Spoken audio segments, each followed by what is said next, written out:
बातम्यात अजित पवार गटाची राष्ट्रवादीला एका मंत्रिपदाची ऑफर दिली होती, मात्र प्रफुल्ल पटेल यांनी याआधी कॅबिनेट मंत्रिपद सांभाळत असल्यानं त्यांना कॅबिनेटसाठी आग्रह होता असं फडणवीस म्हणाले।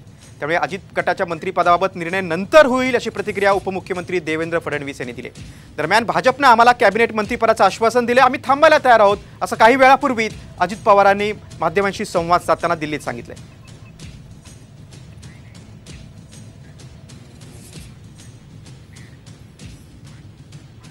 राष्ट्रवादी काँग्रेसला एक जागा मंत्रिमंडळात देण्यात आली होती। राज्यमंत्री स्वतंत्र प्रभार ही जागा त्या ठिकाणी देण्यात आली होती। त्यांचा आग्रह कॅबिनेट मंत्र्याचा होता। राज्यमंत्री स्वतंत्र प्रभार हा कॅबिनेट मंत्र्याप्रमाणेच असतो। एकच जागा आलेली असली तरी राज्यसभेची पण एक जागा आहे आणि 2-3 महिन्यामध्ये आमच्या अजून राज्यसभेच्या 2 जागा वाढत आहेत। म्हणजे टोटल स्ट्रेंथ आमची राष्ट्रवादी काँग्रेस पक्षाची 4 होती आहे, तर त्यामध्ये आम्हाला एक जागा मंत्रिमंडळामध्ये मिळाली पाहिजे। आम्हाला द्यायचं असेल तर आपण कॅबिनेट मंत्रिपद द्यावं, नाहीतर आमची थांबण्याची देखील तयारी आहे।